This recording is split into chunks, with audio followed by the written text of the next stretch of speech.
hanya untuk saturasi saja.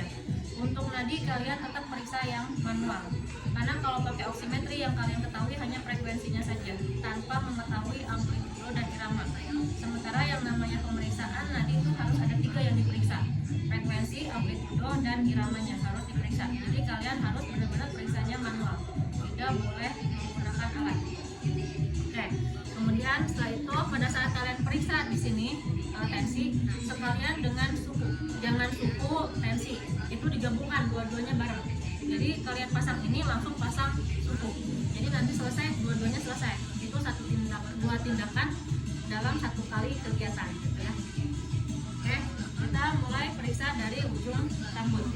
Kalian periksa di bagian rambutnya. Maaf ya Bu ya, ada nyeri atau enggak Bu? Oke, ini sambil kalian cek ada rontok atau tidak. Kemudian kebersihan rambutnya dan kebersihan kepalanya itu dikaji juga. Setelah itu baru kita ke bagian muka. Di bagian muka yang kalian lihat adalah ada plasma gravidarum atau tidak, kemudian ada udin atau tidak, terutama di bagian palpebra dan bagian mata. Kemudian setelah itu kita kaji ke bagian mata. Ibu boleh lihat ke atas, ini kita periksa konjungtifannya. Kemudian lihat ke bawah, ini untuk mengkaji skleranya. Kalau ada bengkak kalian kaji saja di sini, dipalpasi ada nyeri atau tidak, atau bengkaknya bengkak banget atau enggak. Setelah itu lanjut ke bagian mulut. Di mulut yang pertama dilihat adalah bibirnya terlebih dahulu. Yang pertama dilihat bibirnya, warna bibirnya, apakah warnanya cyanosis, kebiruan, atau merah, atau pink, itu dikaji.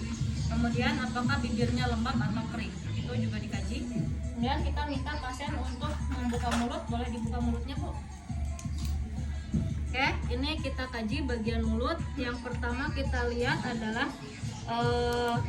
giginya ada karies atau tidak, ada bolong atau tidak. Kalau ada bolong kita tanyakan dari sejak kapan pasien bolong giginya.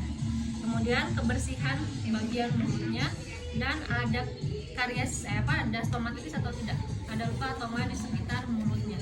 Karena biasanya pada saat hamil itu mukosa bibir dan mulut itu membengkak, biasanya suka ada kegigit atau apa. Sambil kita mencium ada bau mulut atau tidak, karena biasanya kalau yang melahirkan pasti pasiennya mandinya mungkin terakhir sebelum melahirkan gitu ya. Kemudian lanjut ke bagian leher, agak dibuka. Nih di bagian leher kita kaji yang pertama adalah hiperpigmentasi atau tidak di sekitar lehernya.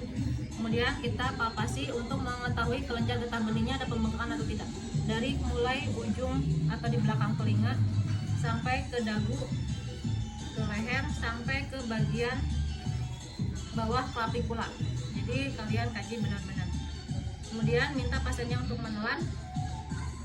Ini untuk pemeriksaan kelenjar tiroidnya ada pembengkakan atau tidak. Kemudian setelah itu kita ke bagian dada.